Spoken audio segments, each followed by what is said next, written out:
Hello বন্ধুরা, welcome to তিতায়ের রান্নাঘর। আশা করি তোমরা সবাই ভালো আছো, আমিও ভালো আছি। অনেক দিন তোমাদের জন্য ভিডিও আনি না, আজ অনেক দিন বাদে তোমাদের জন্য একটা ভিডিও নিয়ে আসছি। ভিডিওটা তোমরা দেখে নিশ্চয়ই বুঝতেই পারছো এটা আমি কিসের ভিডিও নিয়ে এসেছি। এটা হচ্ছে তোপসে মাছের ফ্রাই। চলো তোমরা এবার দেখে নাও আমি এই তোপসে মাছের ফ্রাই কিভাবে কি পদ্ধতিতে বানিয়েছি। তোমরাও ঝটপট বাড়িতে একবার বানিয়ে নিও। আর আমার ভিডিওগুলো ভালো লেগে থাকলে প্লিজ তোমরা আমার চ্যানেলটাকে সাবস্ক্রাইব করে দিও, পাশে থাকা অল বেল আইকনটা প্রেস করে দিও। আর ফেসবুকেও তিতায়ের রান্নাঘর পেজ আছে, তোমরা সেই পেজটাকে লাইক করে দিও, সেখানেও ভিডিও পোস্ট হয়, দেখে নিও তোমরা সবাই।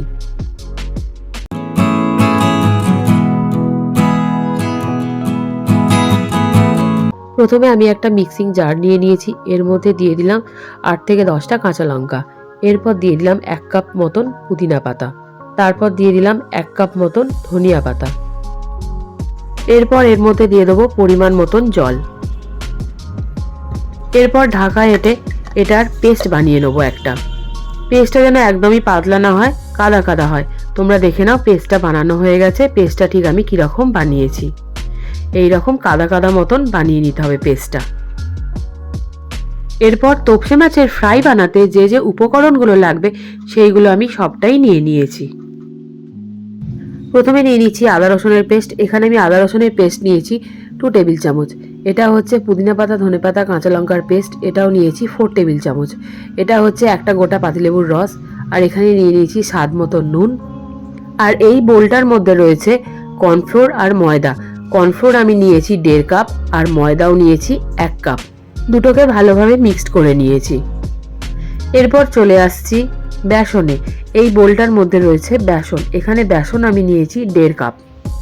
এখানে আমি নিয়ে নিয়েছি মটর ডালের বেসন। সাধারণত সবাই ছোলার ডালের বেসনটাই ইউজ করে, কিন্তু ছোলার ডালের বেসনের থেকে মটর ডালের বেসনের রেসিপিগুলো একটু ক্রাঞ্চি হয়। এরপর চলে আসছি আজকের রান্নার প্রধান অ্যান্ড মূল উপকরণে।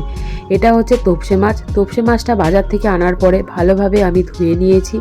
ধুয়ে নেওয়ার পরে একটা বোলের মধ্যে 1.5 কাপ জল নিয়ে তার মধ্যে মাছগুলো দিয়ে হাফ পাতিলেবুর রস আর 1 চামচ নুন দিয়ে মাছটাকে আধ ঘন্টা ভিজিয়ে রেখেছিলাম। মাছের মধ্যে একটা হ্যালসানি গন্ধ থাকে, তো সেই গন্ধটা যাতে চলে যায় সেই জন্য মাছটাকে ভিজিয়ে রাখা। এরপর একটা বোলের মধ্যে মাছগুলোকে তুলে নিলাম।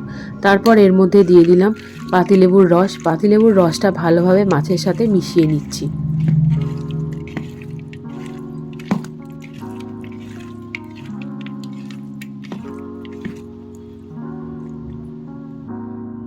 এরপর এর মধ্যে দিয়ে দেবো আদা রসুনের পেস্ট।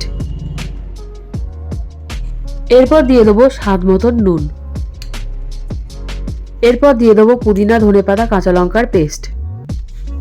মিশ্রণগুলোকে ভালোভাবে মাছের সাথে মাখিয়ে নেবো যাতে মাছের গায়ে ভালোভাবে লেগে যায়।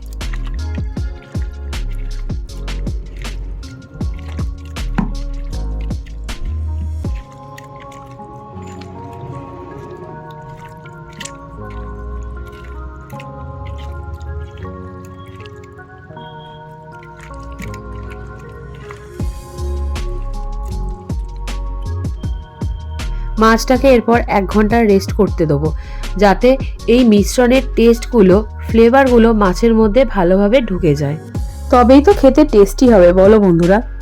যে কোনো মাছ মাংস যখনই ফ্রাই হবে তখন ম্যারিনেশনটা খুবই প্রয়োজন। যত ম্যারিনেট হবে তত টেস্টটা খুলে খুলে বেরোবে। মাছটা 1 ঘন্টা ম্যারিনেট হয়ে গেছে। 1 ঘন্টা ম্যারিনেটের পর একবার দেখে নিই। একটা বড় সাইজের বোল নিয়ে নিয়েছি, তার মধ্যে শুকনো উপকরণগুলো একে একে ঢেলে দেবো।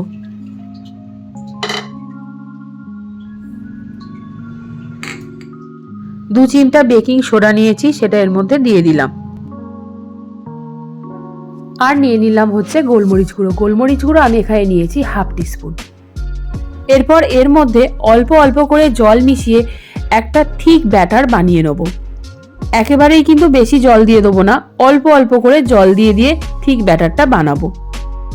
ব্যাটারটা খুব মোটাও হবে না, আবার একদম পাতলাও হবে না।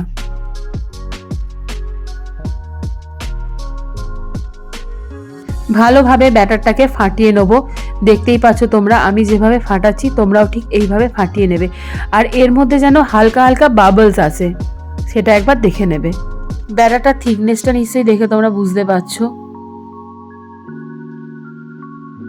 এরপর ব্যাটারটা আর ম্যারিনেট করা মাছটা আমি নিয়ে নিয়েছি। ব্যাটারের মধ্যে মাছটা ডিপ করব, তারপর গরম তেলে মাছটাকে ফ্রাই করে নেব। দেখতেই পাচ্ছ গরম তেলও রেডি। আমি মাছটা নিয়েছি, মাছটা ব্যাটারের মধ্যে ডিপ করলাম ভালোভাবে, তারপর গরম তেলে ছেড়ে দিলাম। দেখে নাও আমি এই প্রসেসে সব মাছগুলোই ডিপ করব আর গরম তেলে ছেড়ে দেবো। তোমরাও ঠিক এইভাবেই করবে। যখন মাছটা আমি গরম তেলের মধ্যে ছাড়বো তখন গ্যাসের ফ্লেমটা কিন্তু সবসময় হাই থাকবে। গ্যাসের ফ্লেম হাই না রাখলে ব্যাটারটা মাছের গা থেকে সরে যাবে। কড়াইয়ের মধ্যে যতগুলো মাছ ধরবে ততগুলো মাছ কিন্তু আমি ছেড়ে দেবো। অবশ্যই ওলট পালটের জন্য জায়গা রাখতে হবে, বেশি মাছ ছেড়ে দিলে হবে না, তাহলে জড়িয়ে যাবে।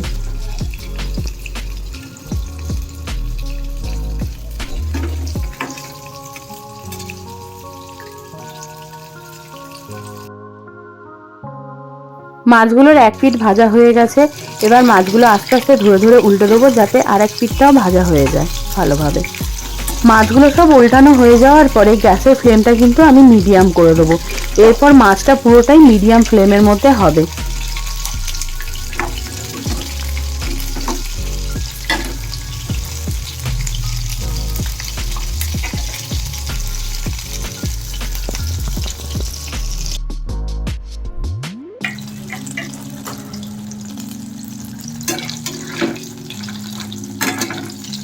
মাছগুলোকে ভালোভাবে উল্টে পাল্টে ভেজে নেব। বাইরের কোটিং ভিতরের মাছটা যেন ভালোভাবে ভাজা হয়ে যায়।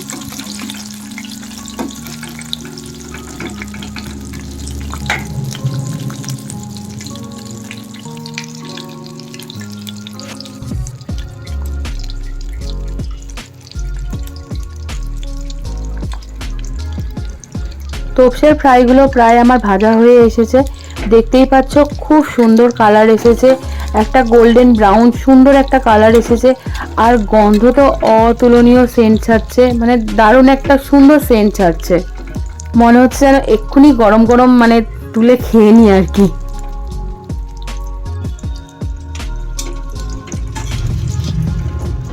মাছগুলোকে এবার আস্তে আস্তে ছেঁকে ছেঁকে একটা একটা করে তুলে নেবো।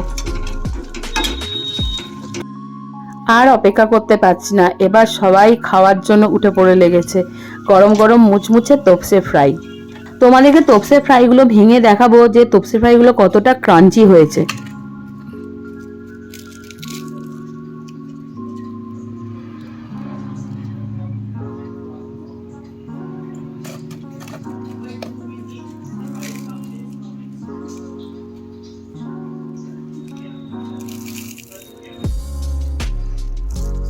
আওয়াজ শুনে নিশ্চয়ই বুঝে গেছে তোপসের ফ্রাইটা কতটা ক্রাঞ্চি আর মুচমুচে হয়েছে।